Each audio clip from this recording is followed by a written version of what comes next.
Castries Central's vendors have been given stricter conditions in order to regulate and organize their craft. As of the 31st of May, the Castries Constituency Council, along with the parliamentary representative for Castries, Honorable Richard Frederick, implemented an initiative known as No Vending Area, a policy that has begun with Jeremie Street, as no vendors or vending paraphernalia is permitted within the designated area. This new policy empowers CCC officials to remove any vending equipment found in the prohibited area, and Peter Isaac, the president of the St. Lucia Craft and Dry Goods Vendors Association, will not condone this harsh policy. Ipa can agree that there is a need to organize vending within Castries Central, but street vending should not be dissolved completely. Someone could easily think, well, let me run outside and get a bottle of water. So you could place vendors at strategic locations to sell certain kinds of items. There are vendors now going to Martinique and getting these Martinique items, and probably in a sense they are more suitable to be on the roadside when people pass in to be able to buy something from them. Some people, the spontaneous shopping is what they like to do. They just drop from work, 4 o'clock, they can't go to a store, but there is a vendor on the sidewalk they could purchase something for.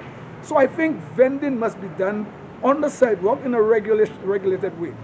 I don't think, although this was something that happened some time ago in terms of doing what you call no vending zone, but I don't think we should have no vending zone. I think what we should have is that we should have vendors placed at strategic areas, and maybe far between, but they must have vendors somewhere with certain kinds of items to be allowed to sell on the street. The president states the installation of designated vending booths is a positive addition to the vending community, but there are certain goods that should remain readily accessible on the sidewalk. I don't think it's a good idea. It wasn't a good idea in the first instance, and I don't think it's a good idea in this instance. I think if you put people in a market and they're selling a certain kind of item, you could have people on the street setting a different kind of item from what is in the markets where people are in a clustered place. So I think that the idea of building vending booths and vending this, but you must also take into account, it's not a bad idea, but you must also take into account that a city breathes a certain kind of way, and a city thrives in a certain kind of way. People are on their business. They feel like, they feel upset. They want to suck a little sweetie, a mint or something. They want to get a little water.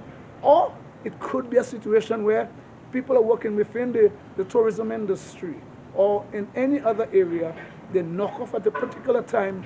They could get some items on the street. Peter Isaac highlights that a specific no vending area has not existed in St. Lucia since the 1970s, and it is a practice that should not be encouraged for the modern era. While, some of the paraphernalia, some of the vending apparatus may look unsightly, I think it's the responsibility of council to ensure that people have more decent, more, the facade of these things must look much better.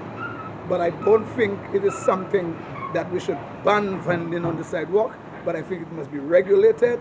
People must be placed at strategic locations so that you could make it a more orderly thing. And as someone said, everywhere in the world you go, there are vendors selling in certain corners. Everywhere in the world. They may not be one there and one a few inches away from each other, but they may be placed at strategic locations. So I think this is the way to go. The last time this was done, it was in 1973, 74, 75. The need to organize vending within Castries Central is a needed initiative, but a harsh policy such as a designated no vending area is not an endeavor Peter Ipa can encourage, as he believes that CCC should work with our city vendors in order to place their booths and equipment at a strategic point alongside the sidewalk and street. For Choice News Now, this is Obi Offor reporting.